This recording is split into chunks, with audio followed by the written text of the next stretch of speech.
యేసే పరిష్కారము అనుదిన Bible television కార్యక్రమం ప్రేక్షకులందరికీ యేసుక్రీస్తు వారి మహిమగల నామమున వందనాలు.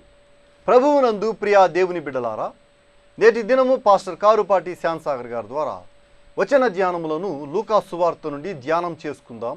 మీరందరూ బైబుల్తోనూ నోట్బుక్తోనూ సిద్ధపడి ఉంటే పాస్టర్ కారుపాటి శ్యాన్సాగర్ గారు ప్రార్థన చేసి ఈ దినపు వాక్య పరిచర్య చేస్తారు. ప్రభువునందు ప్రియమైన దేవుని బిడ్డలారా, ఈ రాత్రికాలపు వాక్య భాగం కొరకు ఎపిసోడ్ సహకారం అందిస్తున్నవారు పత్తేబాద వాస్తవ్యులు కీర్తిశేషులు పమ్మి రామానుజయ్య గారి జ్ఞాపకార్థం భార్య శ్రీమతి పమ్మి హన్నమ్మ గారు, కుమారుడు కోడలు శ్రీ శ్రావణ కుమార్ ఎలిజబెత్ గారు, మనుమరాళ్ళు శిరీష ఉషా, మనుముడు చంద్రహాస్ సహకారం అందిస్తున్నారు. పమ్మి హన్నమ్మ గారికి, శ్రావణ కుమార్ ఎలిజబెత్ గారులకు, శిరీష ఉషా చంద్రహాసులకు ప్రత్యేక కృతజ్ఞతలు తెలియచేస్తున్నారు. ప్రార్థన చేసుకుందాం. తలల వంచండి, ప్రార్థనలో ఏకీభవించండి. మమ్మను మిక్కిలిగా ప్రేమిస్తున్న మా ప్రియ పరలోకపు తండ్రి, మీ పరిశుద్ధ ఘన నామమునకు స్తోత్రం. వాక్యము వినుటకు ఆశకుని ఉన్న మీ ప్రియ బిడ్డలను దీవించండి. నేటి వాక్య ధ్యానం ద్వారా మా ప్రేక్షకులను ఆశీర్వదించండి. పమ్మి హన్నమ్మ గారి కుటుంబాన్ని దీవించండి, ఆదరించండి. ప్రభు, ఈ రాత్రికాలం అనేక మందిని రక్షించమని ప్రార్థిస్తున్నాం. ఘనత, మహిమ, ప్రభావాలు మీకు సమర్పిస్తూ యేసు ప్రభు పేరిట అడుగుచున్నాము తండ్రి, ఆమెన్. ప్రభువునందు ప్రియమైన దేవుని బిడ్డలారా, మీ పరిశుద్ధ బైబిల్ గ్రంథాన్ని తెరవండి. లూకా శుభవార్త 19వ అధ్యాయం 28వ వచనం నుండి వాక్యాన్ని గమనిద్దాం. గత రాత్రి కాలపు వాక్య భాగంలో యేసుక్రీస్తు ప్రభువు వారు యెరూషలేము ప్రయాణంలో ప్రజలు దేవుని రాజ్యం రాబోతోంది, వచ్చేస్తోంది వెంటనే అనే భావం కలిగి ఉన్నప్పుడు ప్రభు వారికి చెప్పిన ఉపమానాన్ని మనం ధ్యానం చేశాం. యేసు యెరూషలేము వైపు సాగిపోతున్నారు. ఆ యొక్క ప్రత్యేక ప్రయాణంలో ఆయన మాటలు మనం చూద్దాం.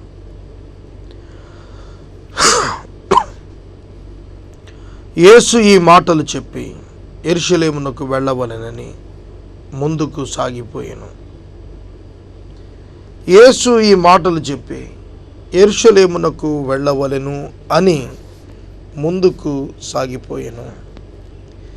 ఈ ఒక్క వచనంలో మనం చాలా సందేశాన్ని వివరణ చేసుకోవచ్చు.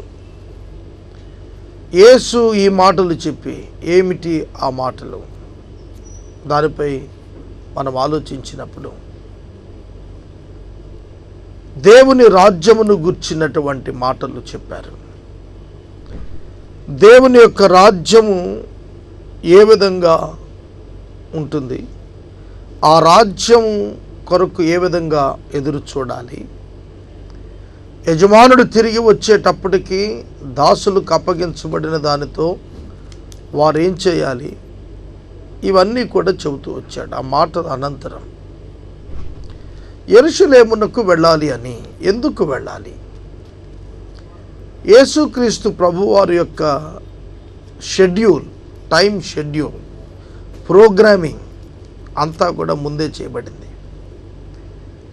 యేసుక్రీస్తు ప్రభువారి యొక్క ప్రయాణం యొక్క షెడ్యూల్, ప్రోగ్రామింగ్ యొక్క వివరం ఎవరు డిసైడ్ చేశారు? చూడండి, మనం ఎవరైనా ఒక మంత్రివర్యులు మన ప్రాంతానికి వస్తే వారి షెడ్యూల్ ఖరారు చేస్తారు.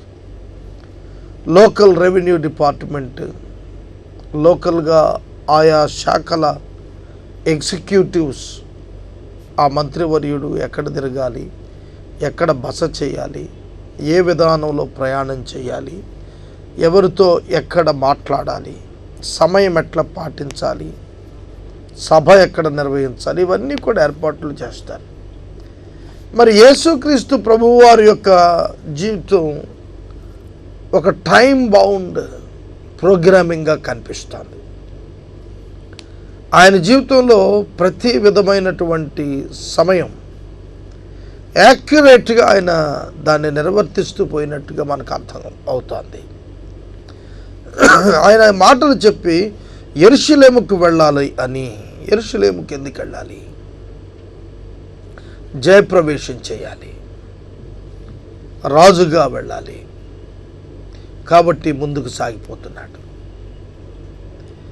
వెనుకకు తిరిగే లక్షణం యేసు ప్రభువుకు లేదు. ముందుకు సాగే లక్షణమే ఆయన దగ్గర మనం చూస్తాం. ఆయన యెరూషలేమునకు వెళుతున్నాడు అంటే అర్థం ఆయన సిలువను సమీపిస్తున్నాడు అని మనకు తెలుస్తోంది. మన జీవితాల్లో కూడా మనం ముందుకు సాగటం నేర్చుకోవాలి. యెరూషలేము వైపు సాగటం నేర్చుకోవాలి. దేవుడు చిత్తాన్ని నెరవేర్చడానికి యేసు ఎట్లా ముందుకు సాగాడు, అలా మనం కూడా దేవుని చిత్తం నెరవేర్చడానికి ముందుకు సాగాలి. ఎక్కడ ఆటంకాలు వచ్చినా వాటిని అధిగమించే స్థాయిలో ఉండాలి. ఆయన ప్రయాణం సాగుతుండగా ఆయన ఒలీవల కొండ దగ్గర ఉన్న బేత్పగే బేతని అను గ్రామాలకు సమీపంగా వచ్చినప్పుడు ఆయన శిష్యులను ఇద్దరిని పిలిచాడు. ఇది 3వ పర్యాయం ఈ ఉపమానం నేను వివరించడం. మత్తయి సువార్తలో చెప్పాను, మార్కులో చెప్పాను, మళ్ళీ లూకాలో కూడా మనం చదువుతున్నాం. యేసు యెరూషలేము ప్రవేశం, రాజుగా ప్రవేశం, మెస్సియాగా ప్రవేశం, ఇది ఆయన చేయాల్సి ఉంది. అందుకే ఆయన చేస్తున్నాడు. దానికి ఆయనకు అక్కరకు వచ్చినది, ఆయనకు కావాల్సి వచ్చింది ఏమిటంటే ఒక గాడిద పిల్ల. ఈ గాడిద పిల్ల బేత్పగే బేతని గ్రామాల చెంతకు వచ్చినప్పుడు ప్రభువు శిష్యులను పిలిచి ఆ గాడిద పిల్లను తీసుకురమ్మని పంపించారు. జకర్యా గ్రంథం 9వ అధ్యాయం 9వ వచనంలో, నీ యెరూషలేము సంతోషించు, సియోను ఉల్లసించు, ఉత్సహించు, నీ రాజు భారవాహక వాహనంపై, గాడిదపై, గాడిద పిల్లపై నీ ఎద్దుకు వస్తున్నాడు అనే లేఖనం నెరవేరటం కొరకు ఇది చేస్తున్నాడు. యేసు తనను గూర్చి ముందస్తుగా చెప్పిన లేఖనాలన్నీ నిర్వర్తిస్తూ వెళ్ళాడు. కాబట్టి ఈ రాత్రికాలం మన జీవితంలో కూడా వాక్యాన్ని నెరవేర్చే అనుభవం, వాక్యమును నెరవేర్చు బలశూరులారా అని పిలుస్తున్నాడు వాక్యంలో. కనుక మనం బలశూరులంగా వాక్యాన్ని నెరవేర్చే వారంగా ఉండాలి. ప్రభు ఆ అనుభవంలో ముందుకు సాగాడు. ఆ గాడిద పిల్లను విప్పుకుని వచ్చేటప్పుడు ఇది ప్రభువుకు కావాలని చెప్పండి, అది వారు తోలి పెడతారు. ప్రభువు ఆ గాడిద పిల్లపై యెరూషలేం ప్రవేశం, దేవాలయానికి వచ్చాడు ఆయన. ఆ సందర్భంగా అనేకులు అభ్యంతరపడ్డారు. ఆ అభ్యంతరాలు మధ్య వారు ప్రభు శిష్యులను గద్దించగా ప్రభు చెప్పారు, వీరు ఊరుకుంటే ఈ రాళ్ళు కేకలు వేస్తాయి. ఆ దినమందైనా యెరూషలేము యొక్క దినం అది. ఎందుకంటే దాని రాజు దానిలో ప్రవేశించాడు, లేఖనం నెరవేరింది. ఉత్సహించి ఉల్లసించాల్సిన దినాన వాళ్ళు కంగారుపడి ఆర్భాటం చేసి గందరగోళం చేసుకుంటున్నారు, కలవరపడుతున్నారు, అభ్యంతరపడుతున్నారు. ఆ దినం వారి కొరకు ఇవ్వబడిన దినం, వారి రాజు వారి మధ్యకు వచ్చిన దినం, కానీ వారు దాన్ని గుర్తించలేదు. అందుకే వారికి కలుగుబోయే నష్టాన్ని గురించి, శ్రమను గురించి, కన్నీటిని గురించి ప్రభు తెలియజేశారు. ఇది ఇక్కడ మనకు ఈ అధ్యాయం చివరికి వచ్చేటప్పటికి ఈ విషయాలన్నీ వ్రాయబడ్డాయి. వరుసగా చదివిన తర్వాత పాయింటెడ్గా 1-2 మాటలు నేను అప్లై చేయడానికి ట్రై చేస్తాను. ఆయన ఒలీవ కొండ దగ్గర ఉన్న బేత్పగే బేతని అను గ్రామముల సమీపమునకు వచ్చినప్పుడు శిష్యులను ఇద్దరిని పిలిచి, మీరు ఎదుట ఉన్న గ్రామానికి వెళ్ళండి. మీరు ప్రవేశించగానే కట్టబడి ఉన్న ఒక గాడిద పిల్ల మీకు కనబడును. దాని మీద ఏ మనుషుడు ఎన్నడూ కూర్చుండలేదు. దానిని విప్పి తోలుకొని రండి. ఎవరైనాను మీరెందుకు దీనిని విప్పుచూ ఉన్నారని మిమ్మల్ని అడిగిన ఎడల ఇది ప్రభువునకు కావలసి ఉన్నదని చెప్పండి. వారు పంపబడిన వారు వెళ్ళి ఆయన తమతో చెప్పినట్టే కనుగొని ఆ గాడిద పిల్ల విప్పుచుండగా, యజమాని మీరు ఆ గాడిద పిల్ల ఎందుకు విప్పుచున్నారు వారిని అడిగిరి. అందుకు వారు ఇది ప్రభువుకు కావలసి ఉన్నదండి. తరువాత వారు యేసునొద్దకు దాన్ని తోలుకుని వచ్చి ఆ గాడిద పిల్ల మీద బట్టలు వేసి యేసును దాని మీద ఎక్కించి ఆయన వెళ్ళుచుండగా దారి పొడుగున బట్టలు పరిచిరి. ఒలీవల కొండ నుండి దిగుచోటికి ఆయన సమీపించినప్పుడు శిష్యుల సమూహమంతయు సంతోషిస్తూ, ప్రభు పేరిట వచ్చు రాజు స్తుతించబడును గాక, పరలోకమందు సమాధానం, సర్వోన్నతమైన స్థలంలో మహిమ ఉండును గాక అని తాము చూచిన అద్భుతములను గురించి మహాశబ్దంతో దేవునికి స్తోత్రము చేయసాగిరి. ఆ సమూహంలో ఉన్న కొందరు పరిసయ్యులు, బోధకుడా, నీ శిష్యులను గద్దించుము అని ఆయనతో చెప్పగా, ఆయన వారిని చూచి, వీరు ఊరుకొండిన ఎడల ఈ రాళ్ళు కేకలు వేయనని మీతో చెప్పుచున్నాను అనెను. ఆయన పట్టణమునకు సమీపించినప్పుడు దాన్ని చూచి దాని విషయమై ఏడ్చి, నీవు ఈ నీ దినమందైనను సమాధాన సంబంధమైన సంగతులను తెలుసుకుని ఎడల నీకెంతో మేలుగాని ఇప్పుడు అవి నీ కన్నులకు మరుగు చేయబడి ఉన్నవి. ప్రభువు నిన్ను దర్శించిన కాలము నీ వెరుగుకుంటివి. నీ శత్రువులు నిన్ను చుట్టూ గట్టు కట్టి ముట్టడి వేసి అన్ని చుట్టుపక్కల నిన్ను అరికట్టి నీలో ఉన్న నీ పిల్లలను నేలతో కలిపి నీలో రాతి మీద రాయి నిలిచి ఉండని దినములు వచ్చునని చెప్పాను. ఆయన దేవాలయంలో ప్రవేశించి అందులో విక్రయించే వారితో, నా మందిరము ప్రార్థనా మందిరము అని వ్రాయబడి చున్నది, అయితే మీరు దానిని దొంగలుగా చేసి తిరని చెప్పి వారిని వెళ్ళగొట్ట ఆరంభించెను. ప్రతి దినము దేవాలయంలో ఆయన బోధిస్తున్నప్పుడు ప్రధాన యాజకులు, శాస్త్రులు ప్రజల్లో ప్రధానులు ఆయన నాశనం చేసి చూచి ఉండిరు, కానీ ప్రజలందరూ ఆయన వాక్యం వినుటకు ఆయన హత్తుకుని ఉండరు కనుక ఏమీ చేయవలనో వారికి తోచలేదు. ఈ వచనాలన్నీ నేను వరుసగా చదివాను మీ అవగాహన కొరకు. దీనిలో మనం ఆలోచించాల్సినవి కొన్ని మాటలు ఉన్నాయి. ఏ మనుష్యుడును దాని మీద ఇంతకు ముందు కూర్చుండలేదు. ఎందుకంటే నేను ఇది ఇంకొక కోణంలో మీకు ఎక్స్ప్లెయిన్ చేయాలని నేను ప్రయత్నం చేస్తున్నాను. మార్క్, మత్తయిలో చెప్పినట్లుగానే కాకుండా ఇంకొంచెం వివరం మీకు అందించాలని నా ప్రయత్నం. ఏ మనుష్యుడు దాని మీద కూర్చుండలేదు. ఏ మనుష్యుడు దాని మీద కూర్చుండలేదు. ఇశ్రాయేలు రాజు యెరూషలేం ప్రవేశం గాడిద మీద, కంచర గాడిద మీద చేయాలి. మునుపెన్నడూ ఎవరు వినియోగించినటువంటి పాత్రగా అక్కడ గాడిద పిల్ల కనిపిస్తుంది. మన జీవితాల్లో ఒకే యజమానుడు అనేది దీనిని మనం తెలుసుకోవాలి. Purpose of the life. ఏ మనుషుడు కూర్చోలేదు, యేసొక్కడే కూర్చున్నాడు. That is the purpose of that donkey. ఈ రాత్రికాలం నీ పర్పస్ ఏమిటో నీకు తెలుసా? నేను 3000 ఎపిసోడ్స్కు దగ్గరగా వచ్చాను.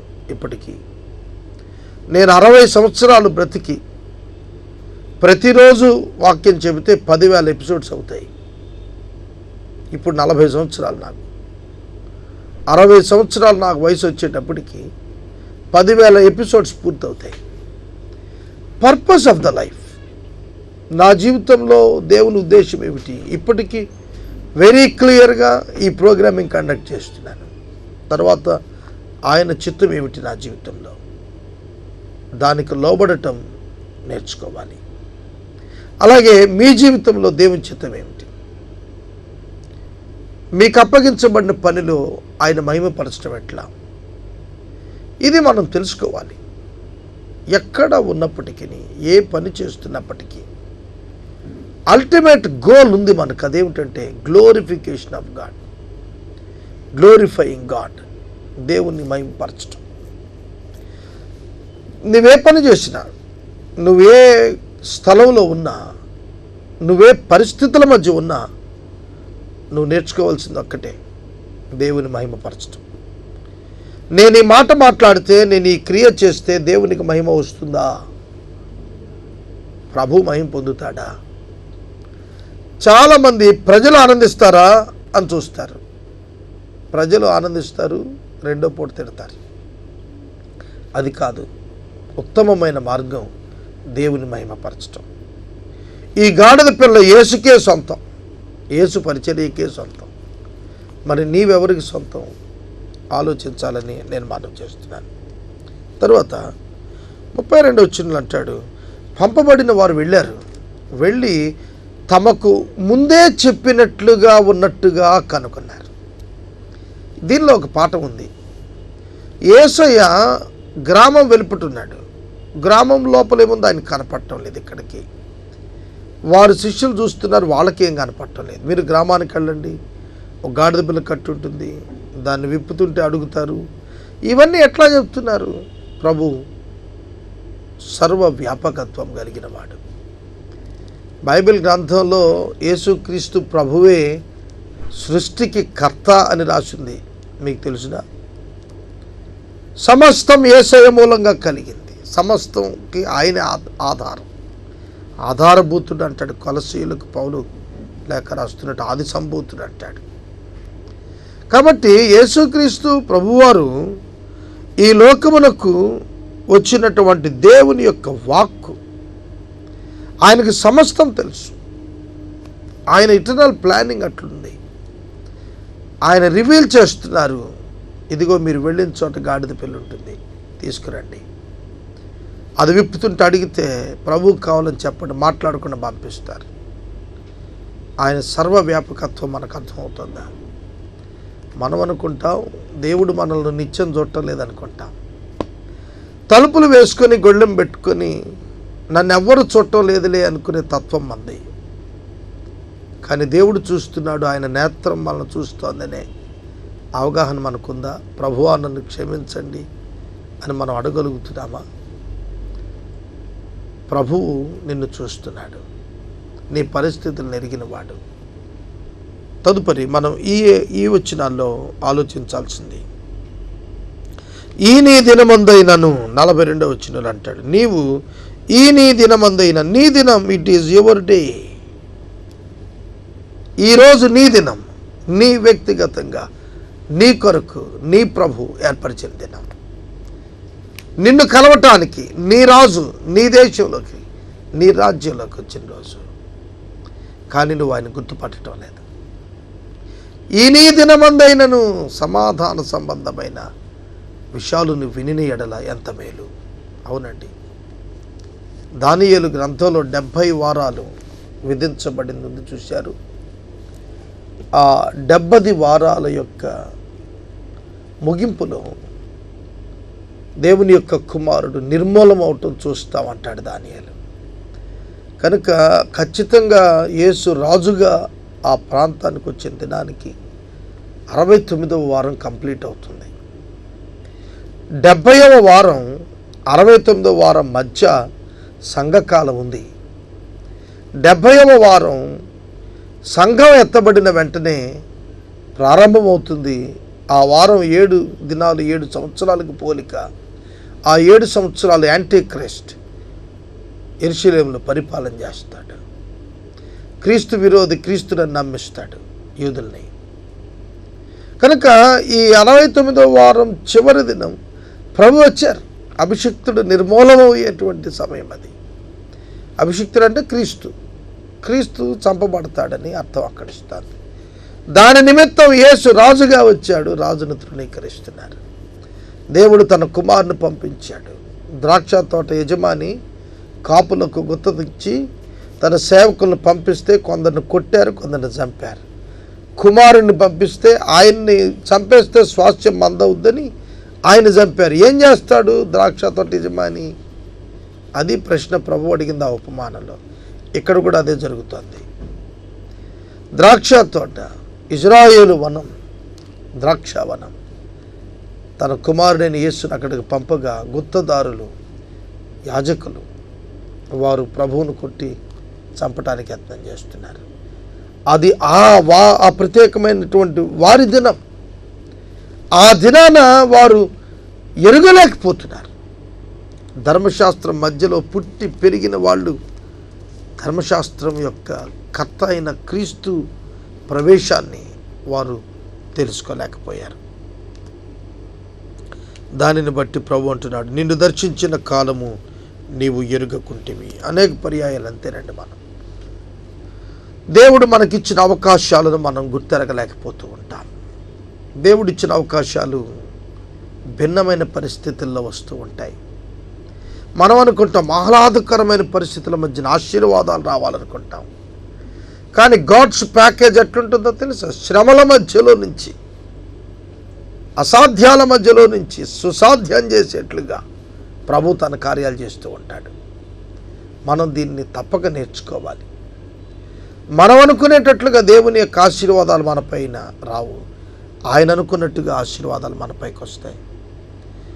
యోసేపు ఆదికాండములో యోసేపు గారి జీవితాన్ని మీరు చూస్తే, అన్నలు గోతులో తోశారు, మిద్యానీలకు అమ్మేశారు, ఫరో దగ్గర ఉన్నటువంటి ఆ యొక్క పోతీఫరుకు అమ్మేశారు. ఆ పోతీఫరు ఇంటి ఇబ్బందులు పడ్డాడు. అక్కడి నుంచి అతని గమ్యం ఎక్కడికి వెళ్ళింది? సింహాసనం మీదకి వెళ్ళింది. శ్రమల గుండా నడిపించబడుతున్నప్పుడు ఇంచుమించుగా 13 సంవత్సరాలు అతను బాధించబడ్డాడు. 30వ ఏట వచ్చే వరకు, 17 సంవత్సరాల నుంచి 30వ ఏట వరకు యవ్వన కాలంలో 13 సంవత్సరాలు ఇష్టమైన పరిస్థితి, ఇష్టం లేని పరిస్థితుల మధ్యలో యోసేపు నడిచాడు. కానీ ఆ నడక వెనుక దేవుని సంకల్పం. అతడు ఐగుప్తుకు చక్రవర్తిగా ఉన్న ఫరో ఎదుట ప్రధానిగా ఉండటం. ఈ రాత్రికాలం మనం అనుకుందాం, శ్రమలు వస్తున్నప్పుడు ఆ శ్రమల వెంబడి, నిందలు వస్తున్నప్పుడు ఆ నిందల వెంబడి ఆశీర్వాదాలు, అంచులు పట్టుకుని వస్తున్న ఆశీర్వాదాలు మనం చూస్తాం. సోదరుడా, సోదరి, ఈ నీ దినం ప్రభువు నిన్ను దర్శించిన దినం, నన్ను దర్శించిన దినం. మనం పశ్చాత్తాపడదాం. ప్రభువా, నా పాపం క్షమించండి, నన్ను అంగీకరించండి, నీ రక్తంతో నన్ను కడగండి, నీ బిడ్డగా నన్ను చేసుకోండి. నీ బిడ్డగా ఉండి కూడా పాపంలో పడిపోయాను, నన్ను మళ్ళా కడగండి. ఉదక స్నానం చేయించారు వాక్యంతో, నన్ను పరిశుద్ధపరచండి. ప్రాక్టికల్ శాంక్టిఫికేషన్ నాకు అనుగ్రహించండి ప్రభువా అని మనం ప్రార్థన చేస్తే మన దేవుడు గొప్ప దేవుడు, మనకు ఆశీర్వాదం ఇస్తాడు. ఎప్పుడైతే శిష్యులు కేకలు వేస్తూ ఆనందిస్తున్నారో, వెంటనే అక్కడున్నటువంటి బోధకులు, అక్కడున్నటువంటి యాజకులు చెప్తున్నారు, శిష్యులు గద్దించు. ఈ గుంపు వారు కలవరపడుతున్నారు. పరిసయ్యుల గుంపు వారు ఎందుకు కలవరపడుతున్నారు? ఈయనేంటి రాజు ఏమిటి? దాన్ని అంగీకరించడానికి అలా మనసు లేదు. అందుకని యేసుతో మాట్లాడుతూ, యేసు నువ్వు వాళ్ళని గద్దించు అంటే, నీకు తెలియదా నువ్వు రాజువు కాదని అని చెప్పటం. కానీ వాళ్ళకే తెలియదు యేసు రాజేనని. వారికి తెలియని దాన్ని వారికి తెలిసినట్టు మాట్లాడుతున్నారు. ఇవాళ ఈ జబ్బు చాలామందికి ఉంది. వారికి ఏం తెలియదు, కానీ తెలిసినట్టు మాట్లాడేస్తారు. అది విశ్వాసులకు కూడదు. దేవుని పిల్లలకు అలాంటి అపఖ్యాతితో కూడిన మాటలకు సంబంధం లేదు. ప్రభు అన్నాడు, వాళ్ళు ఊరుకుంటే రాళ్ళు కేకలేస్తాయి, మీకెందుకు, మీరు బొండి అన్నారు. ఈ రాత్రికాలం ప్రభువును మనం మహిమపరచకపోతే సృష్టి మహిమపరుస్తుందండి. ఆయనను మహిమపరచడానికి దేవుడు మనకు అవకాశం ఇచ్చాడు. మనం అవకాశం ఎందుకు జారవిడుచుకోవాలి చెప్పండి? ఆయనను స్తుతించడానికి ఇవ్వబడిన అవకాశం మనం ఎందుకు పోగొట్టుకోవాలి? దాని ఆశీర్వాద ఫలం మనం పొందాలి కదా. కనుక మనం ఆయన మహిమపరచడానికే పిలువబడ్డాం, ఆయన ప్రచురపరచడానికే పిలువబడ్డాం, ఆయన ఘనపరచడానికే పిలువబడ్డాం. ఈ వచనాల్లో ఇంకా మనం ఆలోచన చేస్తున్నప్పుడు, నా మందిరము ప్రార్థనా మందిరం అని వ్రాయబడి ఉన్నది, అయితే దానిని మీరు దొంగల గుహగా చేసి తిరి. దొంగల గుహ, దొంగల గుహ అంటే దొంగవాడు నివసించేటువంటి ఒక గుహ. దొంగల గుహలో దొంగలు ఉంటారు, దోచుకున్న సామాను ఉంటుంది.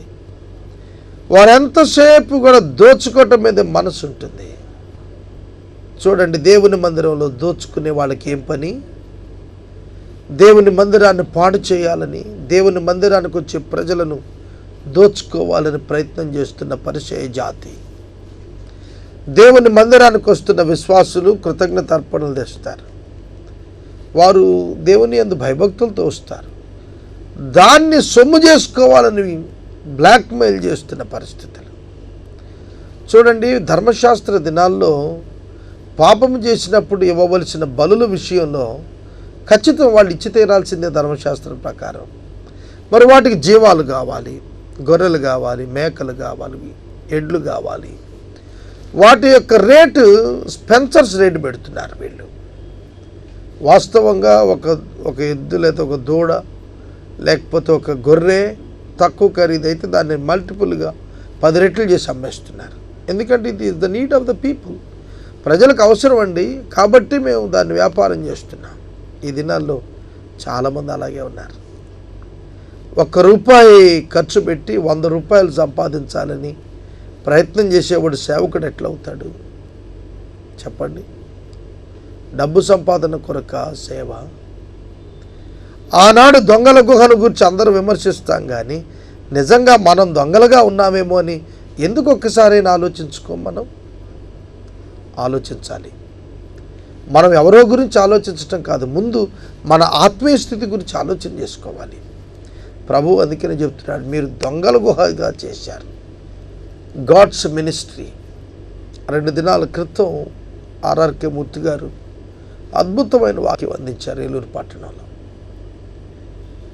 దొంగ బోధలు చేస్తున్నవారు, డబ్బు కొరకు సేవకు వచ్చిన వారు శిక్ష పొందుతారని 80 సంవత్సరాల వృద్ధుడు ఘంటాపదంగా చెబుతున్నాడు. వింటున్న వారిని శాపగ్రస్తులు చేస్తున్నారు, బోధిస్తున్న వారు శాపగ్రస్తులు అవుతున్నారని. ఆనాడు యేసు ప్రభు వారు అదే మొత్తుకున్నారు, ఇవాళ దైవ సేవకులు కూడా అదే మొత్తుకుంటున్నారు. దొంగలు గుహగా చేస్తున్నారు ఔత్సాహికులు. ఈ దినాల్లో క్రొత్తగా సేవకు వస్తున్న వారు స్థిరత్వం సంపాదించడం కొరకు రకరకాల వేషాలు వస్తున్నాయి. వాస్తవాన్ని కప్పిపుచ్చి వాస్తవాన్ని ఎక్స్ప్లాయిట్ చేస్తున్న పరిస్థితులు నేడు కనిపిస్తున్నాయి. అందుకని ప్రభువు చెబుతున్నారు, మీరు దొంగల గుహగా చేశారు. యెరూషలేము పట్టబడిపోతోంది, గట్టివేయబడుతోంది, శత్రువులు వచ్చేస్తారు, రాతి మీద రాయి లేకుండా చేస్తారు. ఇర్మియా ప్రవచనాలు చెప్పాడు, అవి నెరవేరాయి. ఇర్మియా ప్రవచనాలు నెరవేరాయి. ఇశ్రాయేలీయులు బబులోను ఆ ప్రాంతానికి, ఇజ్రాయేలీయులు అష్షూరుకు, యూదావారు బబులోనుకు చెరలోను పోతారని చెప్పి చెబుతూ వచ్చాడు. వాళ్ళు వినలేదండి. యేసయ్య కూడా అదే చెబుతున్నాడు. బబులోను వెళ్ళినటువంటి ఇశ్రాయేలీలు ఆ యూదావారు తర్వాత కన్నీరు గార్చారు. ఉపయోగం ఏముంది? చెరలోకి వెళ్ళినా కన్నీరు గారిస్తే ఏంటి ఉపయోగం? వెళ్ళకముందే హెచ్చరికను స్వీకరించాలి. ఈ రాత్రికాలం పాపపు చెరలోనికి వెళ్ళవద్దు అనేది సందేశం. బబులోను చెర పాపము యొక్క చెర, ఐగుప్తు చెర పాపము యొక్క చెర. ఈ లోకములో పాపమునకు లోబడవద్దు అనేది సందేశం. వ్యక్తిగతంగా మన జీవితాలను మనం పరిశీలన చేసుకుని ఈ రాత్రికాలం ప్రత్యేకంగా ప్రభువు చెంత మన జీవితాలు సమర్పించుకుందాం. మనము ఇంతవరకు పాస్టర్ కారుపాటి శ్యామ్సాగర్ గారి ద్వారా వచన ధ్యానములను లూకాసు వార్త నుండి ధ్యానం చేసుకున్నాం. ఈ కార్యక్రమం ద్వారా మీరు పొందుకునిచున్న ఆత్మీయ మేలులు ఒక ఉత్తరం ద్వారా మాకు తెలియచేయండి. మీ ప్రార్థనా మనవులు మాకు తెలియచేస్తే ఏసే పరిష్కారం కార్యాలయంలో ఏర్పాటు చేసిన ప్రార్థనా శిబిరంలో మీ కొరకు ప్రార్థిస్తాం. మీ కుటుంబ పక్షంగా ఒక ఎపిసోడ్ ప్రసారం చేయాలనుకున్నారు మాకు తెలియచేయండి. అలాగే మా ఈ కార్యక్రమానికి ప్రతి నెల ₹100 కానీ, ₹50 కానీ, ₹25 కానీ ఆర్థిక సహకారం అందించాలనుకునేవారు మాకు తెలియచేస్తే మా సిబ్బంది మీ గృహాలను దర్శిస్తారు. ముగింపు ప్రార్థన ఆశీర్వాదాలతో ఈ కార్యక్రమాన్ని ముగించుకుందాం. ప్రభువునందు ప్రియమైన దేవుని బిడ్డలారా, ఈ రాత్రి కాలం వాక్య భాగమునకు సహకారం ఇచ్చిన కుటుంబం పత్తేబాద వాస్తవ్యులు కీర్తిశేషులు పమ్మి రామానుజయ్య గారి జ్ఞాపకార్థం శ్రీమతి హన్నమ్మ గారు, కుమారుడు కోడలు శ్రావణ్ కుమార్, ఎలిజబెత్ గారు, మనవరాళ్ళు మనవడు శిరీష, ఉషా, చంద్రహాస్ సమర్పిస్తున్నారు. ప్రార్థన చేసుకుని కార్యక్రమాన్ని ముగించుకుందాం. మమ్మలను మిక్కిలిగా ప్రేమిస్తున్న మా ప్రభువా, మీకు స్తోత్రాలు. మా ప్రేక్షకులను మీరు వాక్యం చేత దీవించినందుకు కృతజ్ఞతలు. ప్రతి కుటుంబాన్ని ఈ రాత్రి మీరు సంరక్షించాలని ప్రార్థిస్తున్నాం. తీవ్రమైన ఎండవేడిమి నుంచి నాయన మా ప్రేక్షకులను మీరు జ్ఞాపకం చేసుకొని తప్పించండి. కావలసిన ఆదరణ ఇవ్వండి. పమ్మి హన్నమ్మ గారి కుటుంబాన్ని ఆశీర్వదించండి. ఎపిసోడ్ స్పాన్సర్స్ను లేవనెత్తండి. ఈ మాసం ప్రతి అవసరం తీర్చండి. ఘనత, మహిమ, ప్రభావాలు మీరు పొందండి.